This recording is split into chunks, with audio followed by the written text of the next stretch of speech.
ஆபீசர்ஸோட சாகசங்களை பார்த்து ரசிக்கிறதுக்காக தன்னோட வீட்டுக்கே கிட்டத்தட்ட 80 டைம்ஸ் 80 முறை தீ வச்ச ஒரு நபரை பத்தி கேள்விப்பட்டிருக்கீங்களா?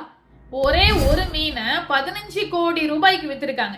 அப்படின்னா மீன் அது ஒரே பொண்ணை 3 டைம் டிவோர்ஸ் பண்ணி 4 டைம் ஒருத்தர் கல்யாணம் பண்ணிருக்காரு. பட் அதுக்கான ரீசனை கேட்டா கண்டிப்பா ஷாக் ஆகிடுவீங்க.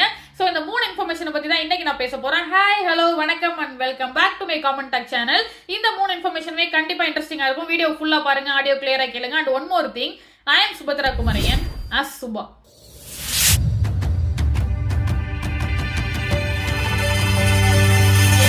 ஃபயர் ஏற்பட்டுச்சுனாலோ இல்ல நம்ம வீட்டுல ஃபயர் ஏற்பட்டுச்சு அப்படின்னாலோ உடனே ஃபயர் ஆபீசர்ஸ் கூப்பிடணும் அப்படின்னு சொல்லி கொடுத்துருக்காங்க. ஓகே, ஆனா அதுக்காக அந்த ஃபயரை நம்மளே ஏற்படுத்திட்டு கூப்பிடலாமா? எஸ், பிரிட்டனை சேர்ந்த ஜேம்ஸ் பிரவுன் அப்படின்ற 26 வயசாகிற இவரு கடந்த 2023 எங்க வீட்டுல வந்துட்டு எங்க ஃபயர் ஏற்பட்டுருச்சு, நீங்க சீக்கிரமா வாங்க அப்படின்னு சொல்லிட்டு எமர்ஜென்சி கால் பண்றாரு. அவங்க கூப்பிட்ட மாதிரியே ஃபயர் ஆபீசர்ஸும் வந்துடுறாங்க. வீட்டுல ஒரு பர்டிகுலர் இடத்துல வந்து ஃபயர் பயங்கரமா எரிஞ்சிட்டு இருக்கு. அதெல்லாம் வந்து சரி பண்ணிட்டு ஆஃப் பண்ணிட்டு ஃபயர் ஆபீசர்ஸ் என்ன நடந்துச்சு அப்படின்னு கேக்குறாங்க. அவர்கிட்ட பதில் இல்லை, ஏன்னா அவர் தானே அந்த ஃபயர் வந்து ஏற்படுத்தி இருக்காரு. சோ பதில் இல்லை அப்படின்னா என்ன சொல்றாருன்னா, எங்க வீட்டுல எலக்ட்ரிசிட்டி மோட்டார் ஃபால்ட்டா இருக்கு, மேபி அது எரிஞ்சதுனால இது மேபி இது கனெக்ட் ஆகி எரிஞ்சிருக்கலாம் அப்படி அப்படின்னு ஏதோ உளர்றாரு. அப்பவே டவுட் வந்துருச்சு. ஆனா அவங்க போயிட்டாங்க. ஓகே அப்படின்னு சொல்லிட்டு அந்த எலக்ட்ரிசிட்டி மோட்டார் எல்லாத்தையும் ஆஃப் பண்ணிட்டு இவங்க போயிடுறாங்க. ஃபயர் ஆபீசர்ஸ் போயிடுறாங்க. மறுபடியும் 1 hourல இவர் கால் பண்றாரு. எங்க வீட்டுல மறுபடியும் ஃபயர் ஆயிடுச்சு, சீக்கிரம் வாங்க அப்படின்னு சொல்லிட்டு இவங்க ஃபயர் ஆபீசர்ஸ் மறுபடியும் வரும்போது ஒரு பர்டிகுலர் இடத்துல பெட் ஃபுல்லா வந்து நெருப்பு எரிஞ்சுக்கிட்டு இருக்கு. அவ்வளோ நெருப்பு பயங்கரமா எரியுது. அதையும் இவங்க வந்து ஃபயர் ஆபீசர்ஸ் ஆஃப் பண்ணிட்டு மறுபடியும் என்ன நடந்துச்சு அப்படின்னு கேட்கும்போது அவர் ஏதோ உளர்றாரு. அவர் என்ன சொல்றாருன்னா, இல்ல அதே தான் எலக்ட்ரிசிட்டி ப்ராப்ளமா தான் இருக்கும்னு சொல்லிட்டு ஏதோ சொல்றாரு. அவர் சொல்றது பொய்ன்னு ஆபீசர்ஸ்க்கு தெரியறதுனால, சந்தேகத்துக்கு இடமா இருக்கிறதுனால, அதே நேரம் இவர் வீட்லயும் நம்ம ஃபயரை வந்து அணைக்கும் போதெல்லாம் இவர் ரொம்ப ஜாலியா இருக்காரு, இவரோட பிஹேவியர் ஏதோ சரியில்லைன்னு சொல்லிட்டு சந்தேகத்துக்கு இடமா இருக்கிறதுனால இதை வந்து போலீஸ் கேஸ் ஃபைல் பண்றாங்க. ஃபைல் பண்ணி விசாரிக்கும் போது தெரிய வருது, கடந்த வருஷங்கள்ல 2022 எல்லாம் பாத்தீங்கன்னா கடந்த ஒரு வருஷத்துல மட்டுமே கிட்டத்தட்ட 80 முறை இவர் வந்து ஃபயர் ஆபீசர்ஸ்க்கு கால் பண்ணிருக்காங்க அப்படின்னு தெரிய வருது. சைக்கோ அடானி அப்படின்னு நம்ம யோசிக்கிற மாதிரி இருக்குல்ல. ஏன் அப்படி கால் பண்ணிருக்காரு அப்படின்னா, இவருக்கு சின்ன வயசுல இருந்து வந்து ஃபயர் ஆபீசர்ஸ் ஆகணும்னு தான் ஆசை இருந்திருக்கு. ஆனா அது ஏதோ ஒரு வகையில நடக்காம போயிடுச்சு, ஏதோ துரதிருஷ்டவசமா அது நடக்காம போயிருந்திருக்கு. அது ஆனா இவருக்கு வந்து இந்த தீயணைப்பு வீரர்கள் என்ன பண்றாங்க, எப்படி எல்லாம் வந்து சாகசங்கள் பண்றாங்க அப்படின்னு சொல்லிட்டு பாக்குறதுக்கு ஆசையா இருக்கிறதுனால இவரே அவர் வீட்டுல தீயை ஏற்படுத்திட்டு ஃபயர் ஆபீஸுக்கு கால் பண்ணி அவங்க வந்து அந்த வேலைகள் பார்க்கும்போது அதை பார்த்து ரசிக்கிற ஒரு சைக்கோ பிஹேவியர் தான் இவரோடது அப்படின்றது தெரிய வந்திருக்கு. இதை கோர்ட்ல கேஸ் ஃபைல் பண்றாங்க. கோர்ட்ல நீதிபதி என்ன சொல்றாங்கன்னா, இந்த மாதிரி நீங்க வந்து எல்லாரோட டயத்தையும் வேஸ்ட் பண்றீங்க, அதே நேரம் எங்க கிட்ட இருக்கிற உபகரணங்களையும் நீங்க வந்து வேஸ்ட் பண்றீங்க, அதனால உங்களுக்கு பனிஷ்மெண்ட் கொடுத்தே ஆகணும் அப்படின்னு சொல்லி 8 மாதங்கள் சிறை தண்டனை கொடுக்குறாங்க. அது மட்டும் இல்ல, 150 மணி நேரம் வந்து நீங்க சம்பளமே இல்லாம வேலை பார்க்குற ஒரு தண்டனையும் சேர்த்து கொடுக்குறோம் அப்படின்னு சொல்லி கொடுத்துருக்காங்க. அதுக்கப்புறம் அவரு சிறையில இருந்து வெளியில வந்ததுக்கு அப்புறம் இல்ல நான் வந்துட்டு தப்பு பண்ணிட்டேன் அப்படின்னு ரியலைஸ் பண்றாரு. அதுக்கப்புறம் நான் வந்து இன்னும் கரெக்டா இருந்துக்கிறேன், இன்னும் நான் ஃபயர் ஆபீசர்ஸை கூப்பிட மாட்டேன் அப்படின்னு சொல்லி இப்ப வாழ்க்கையில ஃபயர் ஆபீசர்ஸே கூப்பிடாம வாழ்ந்துட்டு இருக்காரு. இப்படி ஒரு சம்பவம் நடந்திருக்கு, இப்படி ஒரு மனுஷன் இருக்கான், இப்படி ஒரு சைக்கோ இருக்கான் அப்படின்னு தெரியுது. ரொம்ப இன்ட்ரெஸ்டிங்கான ஒரு விஷயம் தான், இப்படி எல்லாம் இருக்கானுங்க அப்படின்றது. சோ அதனால தான் உங்ககிட்ட ஷேர் பண்ணிருக்கேன். அடுத்த இன்ஃபோ நம்பர் 2, ஒரே ஒரு மீன் 1 லட்சம் ரூபாய் கேள்விப்பட்டிருக்கலாம், 2 லட்சம் ரூபாய்க்கு போயிருக்கு, ஏலம் போயிருக்கு அப்படின்னு கேள்விப்பட்டிருப்பீங்க. ஆனா ஒரே ஒரு மீன் 15 கோடி ரூபாய்க்கு ஏலம் போயிருக்கு அப்படின்னு கேள்விப்பட்டா நமக்கு எப்படி இருக்கும்? ஷாக்கிங்கா இருக்கும்ல. என்னது, ஒரே ஒரு மீன் 15 கோடி ரூபாய் அப்படின்னு தோணுதுல? எஸ், அது ரெக்கார்ட் படி நடந்திருக்கு 2018 அக்டோபர்ல.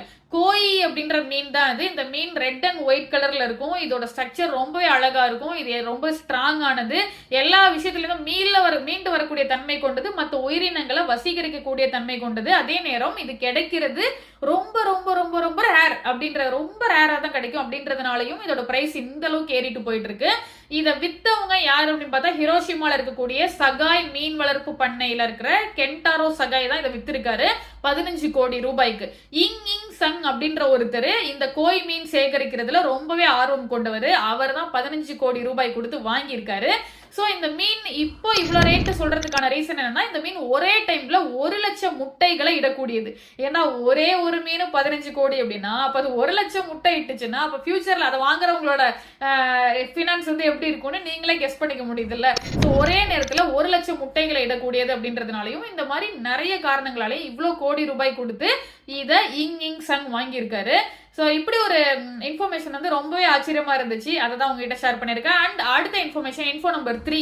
நம்ம வேலை பார்க்குற இடத்துல நமக்கு லீவ் வேணும்னா நம்ம ஏதோ ரீசன் சொல்லி பார்த்துருப்போம். ஆனால் லீவ் வேணும் அப்படின்றதுக்காக ஒரே பொண்ணை 4 டைம் ஒருத்தர் கல்யாணம் பண்ணியிருக்காரு அப்படின்னு சொன்னா நம்ம கேட்கறதுக்கு ஆச்சரியமா இருக்கா இல்லையா? எஸ், அவர் அங்க பேங்க்ல வேலை பார்க்குறாரு. தைவான்ல ஒரு ஒர்க் பண்ணிட்டு இருக்காரு ஒருத்தர். அவர் என்ன பண்றாருன்னா, தைவான்ல ஒரு நல்ல விஷயம் இருக்கு. அங்க ஊழியர்களோட உரிமைப்படி அவங்க யாராவது கல்யாணம் பண்றாங்க அப்படின்னா 8 நாள் லீவ் உண்டு, 8 நாளும் வேஜஸும் ஃபுல்லா உண்டு. இந்த பெனிஃபிட் வந்து இவருக்கு ரொம்பவே பிடிச்சிருக்கு. அவர் பேங்க்ல வேலை பார்க்கக்கூடிய ஒருத்தர் தான். அவர் நேம் வந்து மென்ஷன் பண்ணல, வெப்சைட்ல நான் படிச்ச வரைக்கும் மென்ஷன் பண்ணல. ஸோ அவர் என்ன பண்றாரு, நமக்கு லீவும் தேவை, இதுல இருக்கிற பெனிஃபிட்டும் தேவை, அதே நேரம் நம்ம ஒய்ஃபும் ஃபீல் பண்ணக்கூடாது அப்படின்னு நினைச்ச நம்ம தலை என்ன பண்றாரு, நம்ம வேற பொண்ணுங்களை கல்யாணம் பண்ண முடியாது. அப்ப நம்ம ஒய்ஃபே நம்ம டிவோர்ஸ் பண்ணிட்டு மறுபடியும் கல்யாணம் பண்ண எப்படி இருக்கும் அப்படின்னு யோசிச்சு ஒரு டைம் டிவோர்ஸ் பண்றாரு, மறு டைம் கல்யாணம் பண்றாரு, மறுபடியும் டிவோர்ஸ் பண்றாரு, மறுபடியும் கல்யாணம் பண்றாரு. இதே மாதிரி 3 டைம் டிவோர்ஸ் பண்ணி 4 டைம் அந்த பொண்ணை கல்யாணம் பண்றாரு.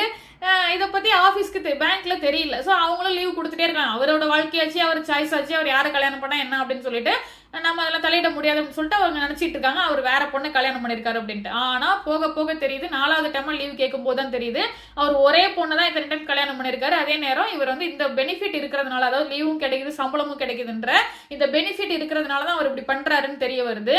ஸோ அதனால 4வது டைம் இவர் லீவ் கேட்கும் போது கொடுக்க முடியாது அப்படின்னு பேங்க் சொல்றாங்க.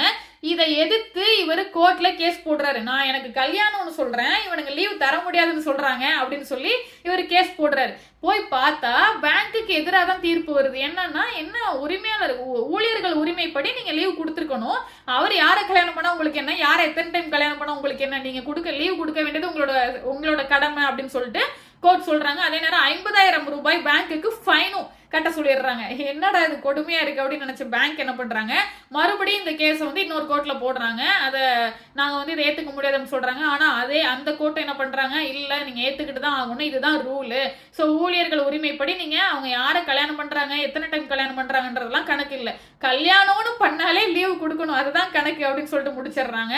இதை வந்து தைவான் ஃபுல்லா பரவி இப்ப தைவான்ல நாட்டோட சட்டத்தையே மாத்தி எழுதணும், இதுல நிறைய திருத்தங்கள் செய்யணும் அப்படின்ற மாதிரி மக்கள் எல்லாம் வந்து நிறைய கோரிக்கைகளை வந்து வச்சிட்டு இருக்காங்க. ஸோ ஒருத்தர் பண்ண ஒரு தப்பால இப்ப நாடு முழுக்க சட்டத்தையே திருத்தி எழுதணும் அப்படின்ற ஒரு விஷயம் வந்து நடந்துட்டு இருக்கு. இந்த விஷயம் ரொம்பவே கேட்கறதுக்கு இன்ட்ரெஸ்டிங்கா இருந்துச்சு, அதனால உங்கள்கிட்ட ஷேர் பண்ணிருக்கேன். அண்ட் இன்னைக்கு நான் பேசுறேன் இந்த இன்ஃபர்மேஷன் எல்லாமே உங்களுக்கு ஒரு இன்ட்ரெஸ்டிங் ஃபீல் தான் கொடுத்துருக்கோம் அப்படின்ற நம்புறேன். அடுத்த ஒரு வீடியோல பேசுறேன். அது வரைக்கும் tata bye bye, cheers from Subhadra Kumaraiyan. And one more thing, இந்த காலத்துல மத்தவங்க நம்ம மேல அக்கறை காட்டுறது ரொம்பவே ரேர். அதனால தான் சொல்றேன், நீங்களே உங்களை டேக் கேர்.